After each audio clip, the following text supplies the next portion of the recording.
Hello, and welcome to my presentation on a custom level made in Far Cry 5's arcade editor.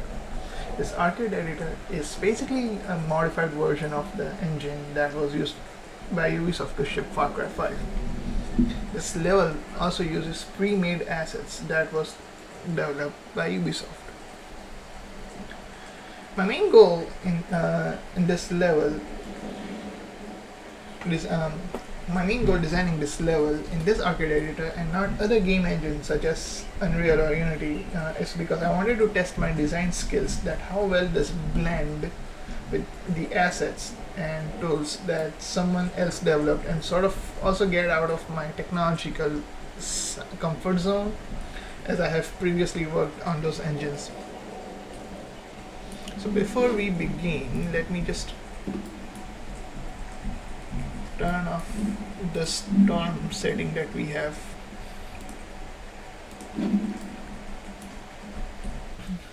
Because we don't need any distraction of this occasional thunder lightning coming in. So okay, so let us begin with the player character. You see, I didn't want to just throw player character right into chaos from the get-go. I wanted to build up some narrative, some story that not only encourages player but also explains why all of a sudden we are attacking a group of mercenaries that has taken over a nearby town. And the nearby town is this in question right here. Like it's not even a town. It's just a bunch of shops and stores alongside the road that's going through it.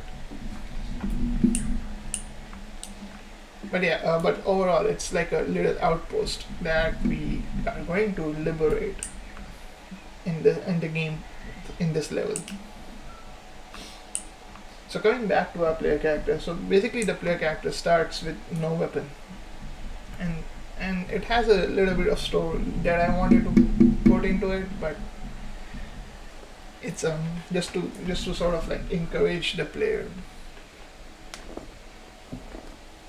So the story is that a group of mercenaries find out that a player character and his group of friends are lodging in a cabin nearby, and they plundered the cabin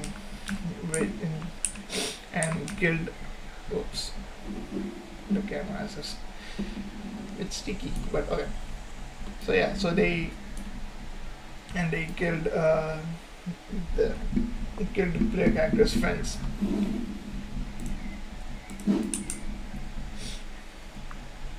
So simple in a story to encourage the player to go full John Wick on a group of 20 mercenaries. So in this level, what happens basically is like we start over here and we are walking up this path. And the thing is like and the reason that before let's going into the before going into the crux of the design, I want to talk about why I chose this sort of setting, and like why I decided to choose why I decided to make an outpost level.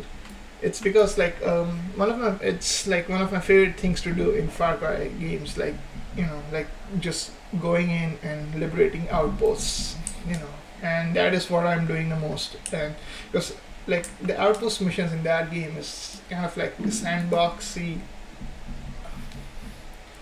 um, sandbox, and with like like different methods to like liberate it, in which there's like a small area of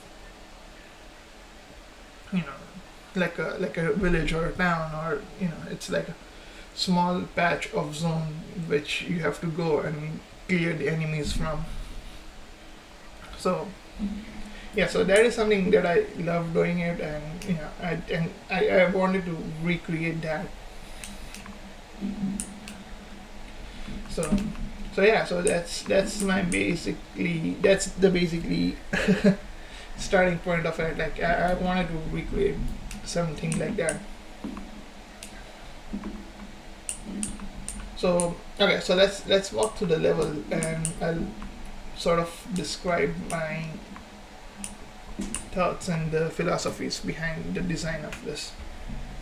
So again, so like this is where the player character starts. We see the green spawn point over here, and the player character walks up to this cabin over here, and this is set in a fictional landscape, but it's like in Montana, which is also where the main game Far Cry 5 is set. It's like a fictional landscape, but it's in the state of Montana. So that's why we have these like amazing landscapes, and and like that's also like one of the reasons why I decided to keep the level, like the layout of the level, organic shape instead of like having hard edges and like sharp turns and corners around. So that's also like that's something that we also see over here as well. Like it's like a nice S-shaped curve over here, the pathing as well. Like instead of just walking up straight. And I wanted the player to like sort of like hike over to the cabin.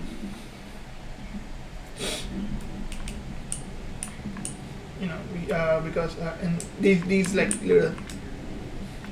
little like wooden logs are also like helping us like a step, and like a direction in terms of direction as well, with like these fences and stuff. So like it's sort of giving the player like a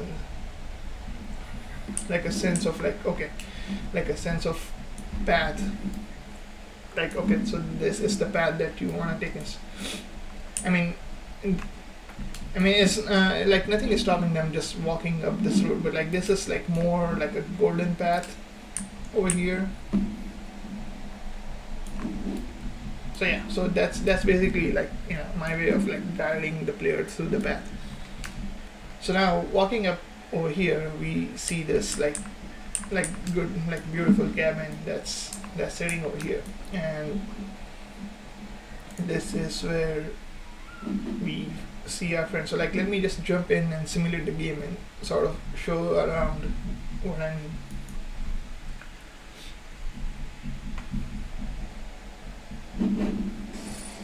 Outpost. So this is like a niche little area in the air, where at first it doesn't, like nothing seems wrong at first, but like when you go in, like you see your two friends and like laying dead.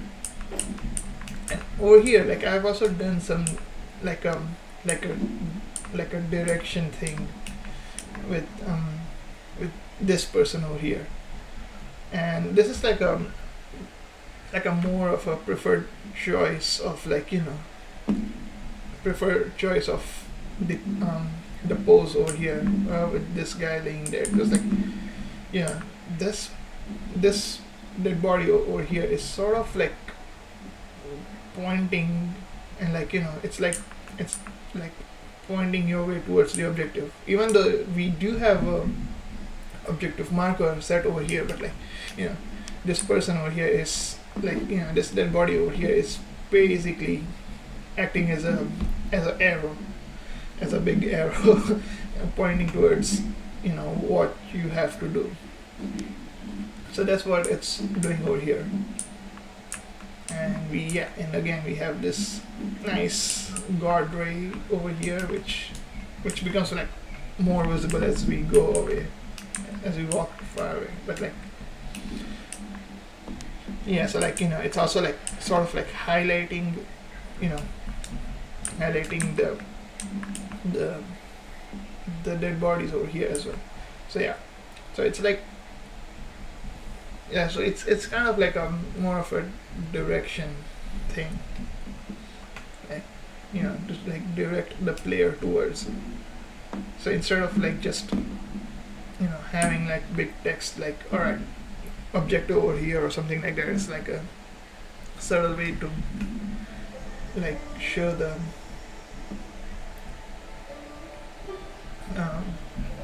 show the direction to the objective. So over here, unfortunately, this tool doesn't have a way to like create customized UI or something like that. So that's why unfortunately we don't have like a pop-up screen that's like telling the lore or something. So you know so because of that we have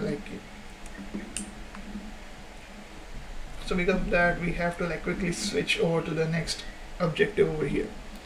Otherwise, if there was like I was thinking of putting like a little like text log or something like that that says that basically talks about how these guys were attacked by a group of mercenaries and like the cultists, which are known as the cultists in this game, and you know and that basically encourages the player character to like go on this revenge mission and liberate the outpost nearby.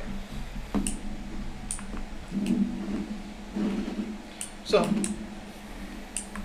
that's basically what's going on in the cabin, and I've added some like other like set dressing and like some other stuff like this nice wooden chair that overlooks basically a forest. And yeah, also I've added some sort of like a collectible over here, like these like 3 arrows that if you just walk over, your character automatically picks it up. Because oh yeah, it spawns again as well. Yeah, so there's like right now we don't have any weapons on us, so because we collect them as we go. So yeah, so in the main encounter area, there's like a bunch of spots where you can like find a bow, which you can use for your combat as well. So yeah, so this is the part of the cabin. That's what I'm covering here. Now we have like a path ahead, and I've set this quad over here so that the player gets to like drive around.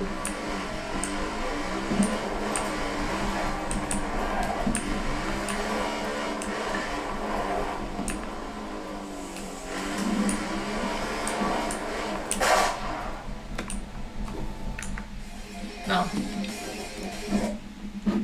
as we saw on our drive to this cliff over here, we saw a caribou that's standing in the forest waiting for us. So since we're in the wilds, I didn't just wanted the level to have the player character and a bunch of enemies. I wanted the space to feel real. I wanted the space to feel immersive. So I've added these like different animals that roam around these landscapes, and they're just like they're not only just like working as a set dressing or like set pieces in the background. They're acting, and they're like making this space that we are in like come alive, and make it feel real. So yeah, that's like one of the reasons why I decided to add these like little animals around.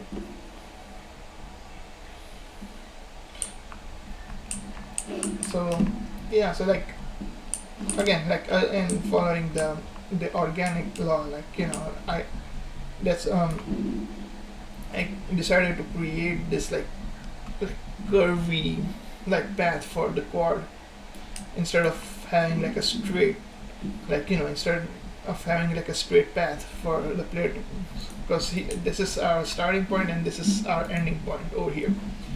And I didn't want the player to just like drive in the straight line, because we are in the jungle and we are in the forest, and the forest paths are usually curvy,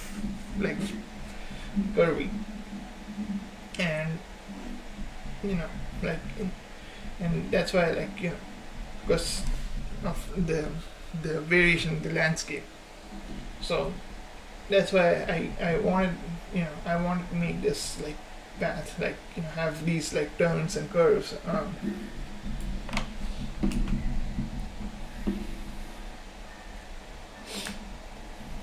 Now coming back to this cliff over here,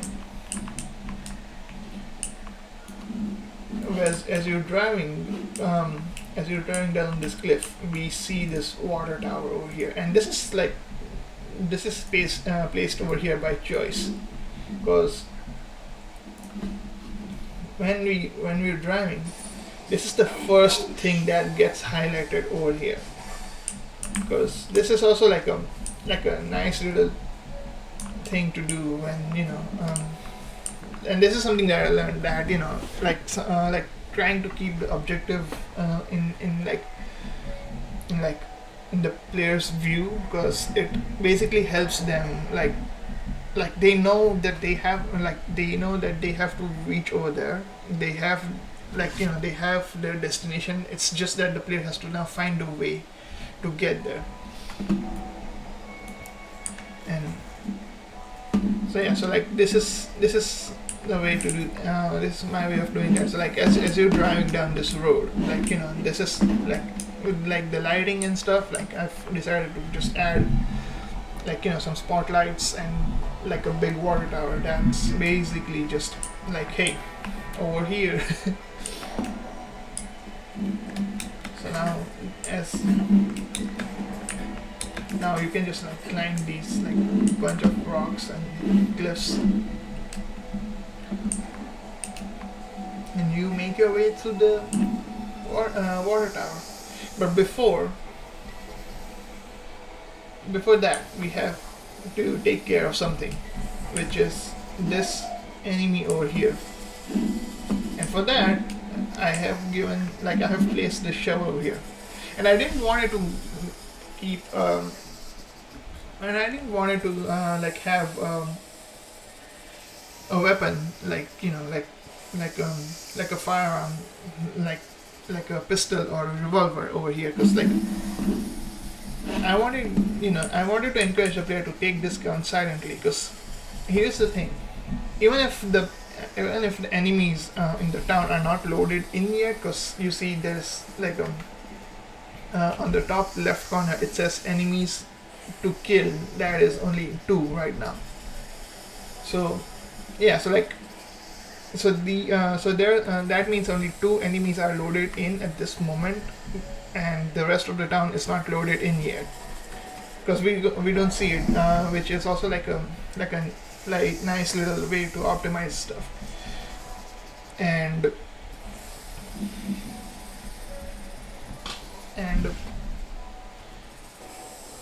like why and my reason behind this was I wanted to take down this enemy, and because it made more sense that and even if it was real, like the character would take this guy out silently, because if we engage them into a firefight, which would create a lot of sound and noise that would alert whatever enemies are over there. So if we walk down this, you can see that there is no one loaded in. And the other thing over here that I wanted to put is the snake. So right now the snake is deactivated because it doesn't recognize us as a threat, because we're simulating the game and not really playing it. Is because this guy over here acts like a trap and a guidance. So snakes are usually known for like slithering and stealth, and they're silent attackers. So it's kind of like saying to the player okay, you might want to take this guy out silently. But even if we don't take that message into consideration, this thing acts as a trap for the player. So if the player is just mindlessly wandering around and steps on it, the snake is programmed to to to bite the character, and it affects their like movement, and like it takes a chunk of their health off, and it also makes a lot of noise. So so that would alert this person, and and then it would it would send out a wave of like a like a bunch of people like in the town like getting alerted. So yeah, so so this thing over here, it's again, it's not like just a like a set dressing, or like, or it's a jungle, so like yes, there's supposed to be snakes, but it also has a functionality, it also has a story in this narrative that we're playing through. So again, so walking up to this water tower, now we got the bad guys loaded in. So now when we open up our binoculars, we can see, we can see enemies roaming around this little settlement.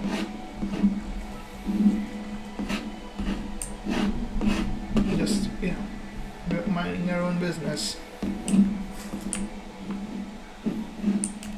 And from the get-go, it says it says on the top left that we've detected 10 enemies, but like the 10 enemies have loaded in, but we only see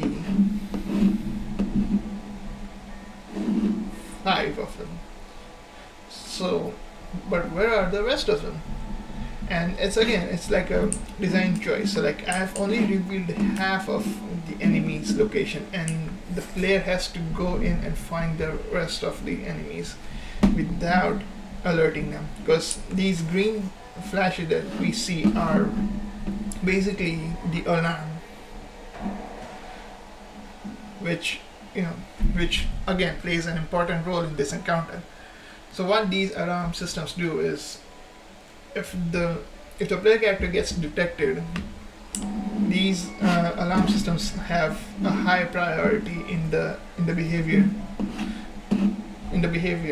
of the enemy character. So like as soon as one of the enemy is available to and is far away from the heat zone of the combat, they will rush to one of these alarm systems and sound the alarm, which will spawn the other wave of enemies.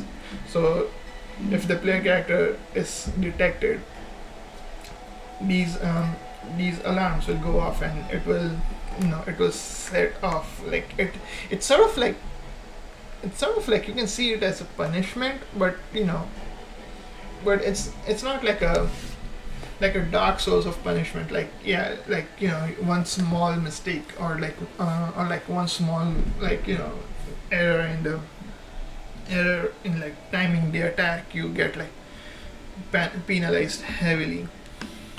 So instead this is more of a like, okay, you got detected, now there's like ramifications of it, and there's more enemies coming towards you, and you have to fight more people. So it's kind of like that.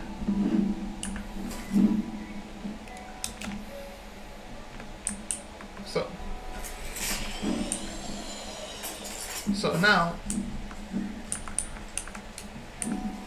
now we are like, after taking out that guy, we have 2 weapons, but still we are lacking the firepower that we need to take on like something on this size. I mean, a skilled player would still find a way to do it, but like we don't want to make these things super hard. So that's why I've decided to like have this like some like a sort of like a weapons drop over here, which is like which is again like super bright with these flares, so which is really hard to miss for the player to like to like miss this thing. So here we can like so the player can basically like equip themselves with like the rest of the weapons and reload the weapon, the ammo for it. so this is the part where we're just like walking up to the encounter, and this is where the encounter is now officially beginning.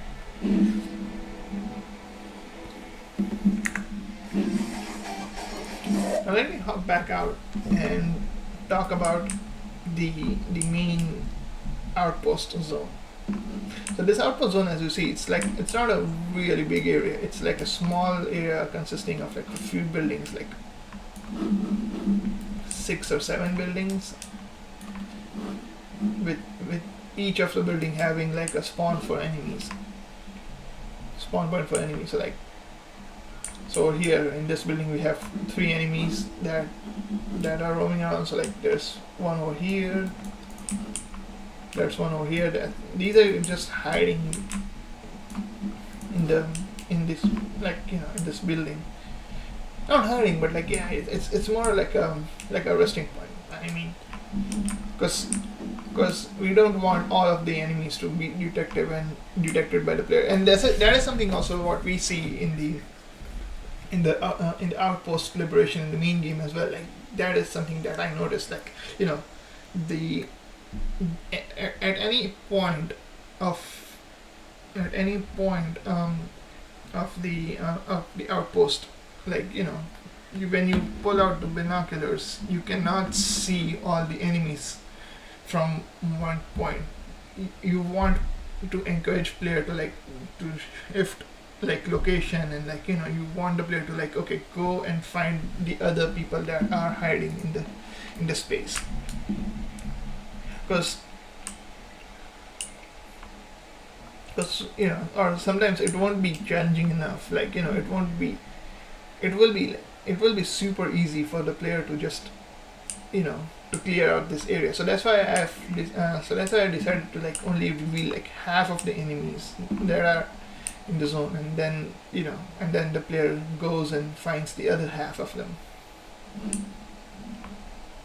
So even over here, like, we see that, oh wait. So even over here, like, there's like more enemies that spawn in the church over here.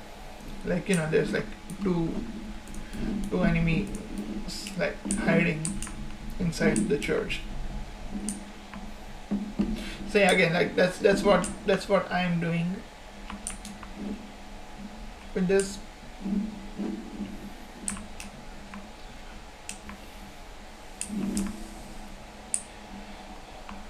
So again, coming back to the enemies and their functionalities, we see these blue zones around here, right? So these zones are basically like a region zones. So what these do is they keep, like, you know, keep these enemies coordinated into, like, you know, into the areas. So like so that, you know, so that it doesn't feel like, you know, like a super chaotic encounter. We want the enemies to have like a priority. We want, oh wait.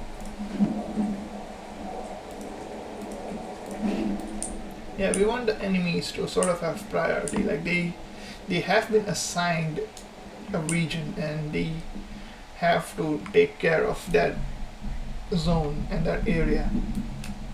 So like one of the enemies is supposed to, you know, defend this part of the town, and one of the enemies, like, okay, like working with this zone over here, and the sniper is supposed to fight from this particular location only. So yeah, so it's kind of like that. So like, you know, it's, so the enemies will, like, you know, fight from their own zone, and if needed they will leave their zones and, you know, like take cover over here, or like, you know, like find cover over here. But when they see that their particular zones are like are in danger, and the player is getting near to their assigned region, they will fall back to it and they will defend it with their lives.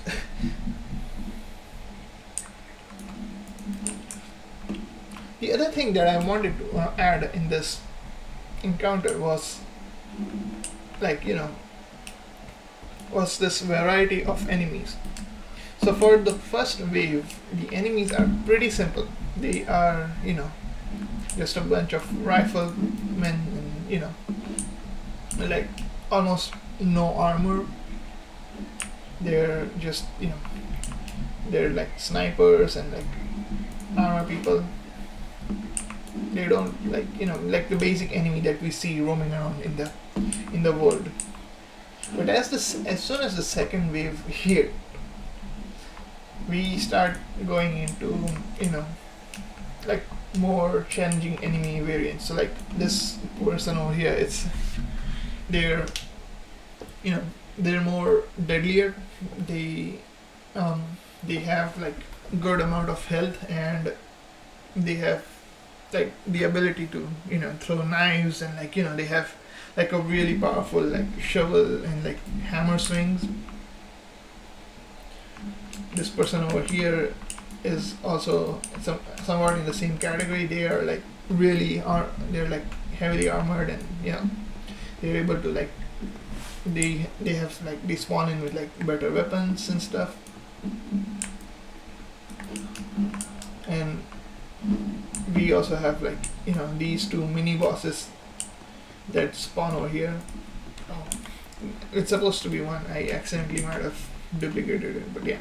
So this mini boss also spawns in this second wave, like because we see the number 2 over here, right? So like that basically says that these enemies are assigned to the second wave. So like whenever someone like sounds the alarm, these people are spawning in and basically doubling the firepower. And once these enemies are like these enemies start getting thin, stretched thin in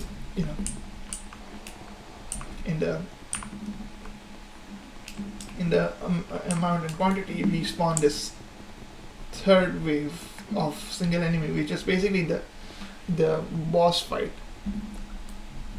in this game, which is this like the main villain in the main game, Far Cry 5, Joseph Seed. So this person is basically triggering like a little mini boss fight. So this is basically the enemy structure in the game. Like it works like a view system, and it's sort of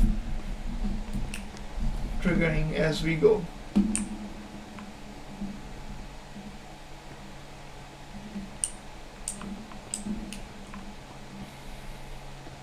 So now coming back to this layout, I wanted to make this setting because I was really intrigued by the landscape that I saw in the game, and like while like gathering references for this particular project, I was really like interested by these like small little stores that we see in like roads,